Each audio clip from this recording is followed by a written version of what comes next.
புரட்சித் தலைவர் எம்ஜிஆர் அவர்கள் சுடப்பட்டு மருத்துவமனையில் அனுமதிக்கப்பட்டிருந்த நேரம். சான்றோ சின்னப்பதேவர் நாள் தவறாமல் சென்று பார்த்து வந்தார். ஒரு நாள் மாலை தீநகர் ராஜா தெருவில் உள்ள புகழ்பெற்ற அகதீஸ்வரர் கோயிலில் எம்ஜிஆர் பெயரில் அர்ச்சனை செய்து பிரசாதங்களுடன் பணமும் எடுத்துக்கொண்டு வசனகர்த்த ஆரூதாசையும் அழைத்துக் கொண்டு எம்ஜிஆரை பார்க்க மருத்துவமனைக்கு சென்றார். அறைக்குள் சென்றவுடன் விக்கிரகத்தின் மீது சாற்றப்பட்ட பூச்சரங்களை எம்ஜிஆர் கழுத்தில் போட்டு பிரசாதத்தையும் கொடுத்தார். பணம் பொட்டலத்தையும் அவரிடம் கொடுத்தார். எம்ஜிஆர் முற்றிலும் குணமடையாவிட்டாலும் முக்கால்வாசி உடல்நலம் தேறி கழுத்து பகுதியில் முகவாய்க்கு கீழே பொருத்தப்பட்ட பிளாஸ்டிக் பட்டையுடன் இருந்தார்.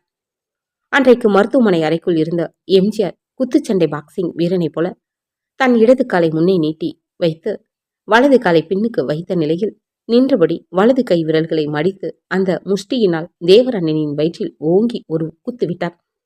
இதனை சற்றும் எதிர்பாராத தேவர், அப்பா முருகா என்று கூறி தன் வயிற்றை பிடித்து கொண்டு ஆரூதாஸை பார்த்து, தாசு, அண்ணன் ஏன் இப்படி என் வயிற்றுல குத்து விடுறான்னு புரிஞ்சுக்கிட்டியா?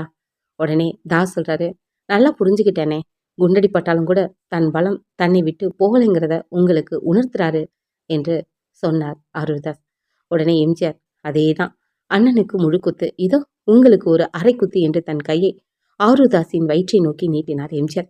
உடனே ஆரூதாஸ் தன் இரு கைகளையும் வைத்து வயிற்றை மூடிக்கொண்டு, ஐயோ அண்ணே, அவரு சாண்டோ தாங்கிக்குவாரு, நான் வெறும் போண்டா புட்டுக்குவேன், வேண்டாம் அண்ணே. இதை கேட்டு சாண்டோ சின்னப்பதேவரும் எம்ஜிஆரும் சிரித்து கொண்டனர்.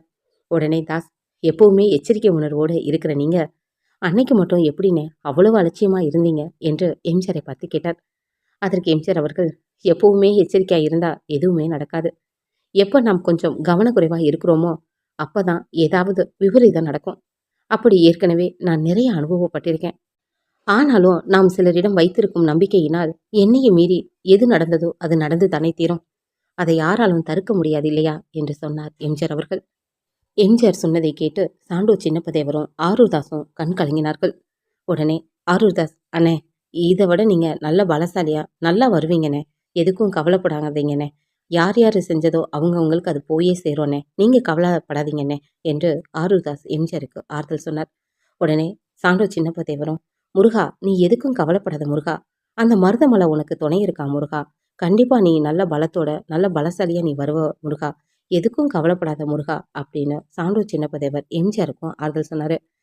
உடனே எம்ஜிஆர் அவர்கள், சரிங்கண்ணே, எல்லாம் நீங்க சொன்னபடி நல்லபடியா நடக்குண்ணே, கவலைப்படாதீங்கண்ணே, நான் சீக்கிரம் வந்து உங்களுக்கு படத்தில் நடிச்சு கொடுப்பேனே, நீங்க எதுக்கும் கவலைப்படாதீங்கண்ணே, பழைய உடம்பை விட இப்போ அதிக பலம் எனக்கு இருக்கண்ணே அப்படின்னு எம்ஜிஆர் திரும்ப சின்னப்பதேவரிடம் சொன்னாரு.